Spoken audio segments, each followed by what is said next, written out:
There's one question that your buyer won't ask you. They're very, very unlikely to ask you this question verbally, but they're trying to answer it.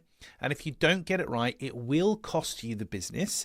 And this is something I've obsessed about since I started my business back in 2018, because I recognize the importance of it, particularly for a service-based business such as mine, where there's not really anything tangible per se that I'm delivering. I'm not delivering like pallets of products. I'm delivering a service. So it's a little bit intangible. So the question is, which they'll never ask you verbally out loud, is, can I trust you?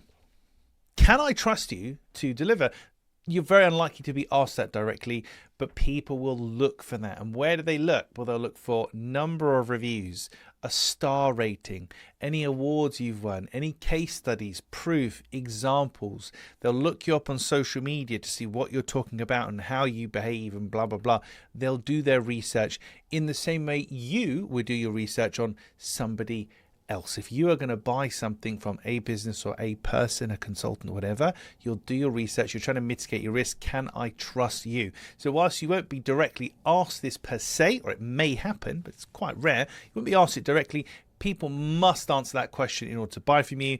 And the only way that you can get around that is to stack evidence like there's no tomorrow. And this is the most crucial work you can possibly do, and the most valuable work you can do in your business is to stack evidence and stack proof. Since I started my business, and if you know me and if you've listened to these before, you know that I go on about this all the time, but I set myself a goal of having 500 LinkedIn recommendations. I'm a single person consultancy business with some digital products. 500 LinkedIn recommendations. I hit that goal. I've got over 500. So first of all, there's an enormous amount of people have said good things about me on the internet. I always joke that I've run out of bribe money now, but there we go. Second part of that is I've got over 200 client examples. So I can tell you about clear sales messages all day long, or I can give you 200 before and after. Here you go. This is what it looks like. This is what we did, blah, blah, blah, examples. So you can check that out. And then latterly, with the podcast that you're listening to now or watching now, I've got, I like to do things in bulk, as you can see, I've got over 1,000 episodes of the podcast. And what should that tell you? Well, first of all, if you listen to a few of them, you can decide very quickly if you think I know what I'm talking about or not. And if you like my energy, you can't fake this. If I don't know what I'm talking about, I couldn't have come 1,000 episodes. It just wouldn't have happened. So you can tell if you think I know what I'm talking about or not. You can sense my energy. And if I'm actually, can deliver on what I'm talking about. But the fact that I've done 1,000 means I have consistency. I have a plan. I have a structure. I have commitment.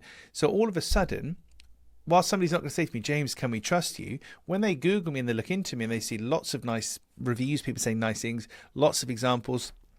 I've got about 20 or 30 client videos as well, but I'm trying to up that number to about 100. I'm on the case with that. And there's the podcast as well. That's quite a lot of proof and evidence for them to understand if they can trust me or not. And that's what you need in your business. It took me a while to do it. I'm not going to lie. But once you've built it, it's yours forever. Once you've built your house, you live in it forever and that's it, right? So take the time, collect the social proof. We're looking for reviews, case studies, testimonials, anything and everything that you can get. You just cannot have too much. And if you join us tomorrow in the podcast, I'll tell you my secret question to help people actually want to leave your review. It's really simple. It works pretty much every time.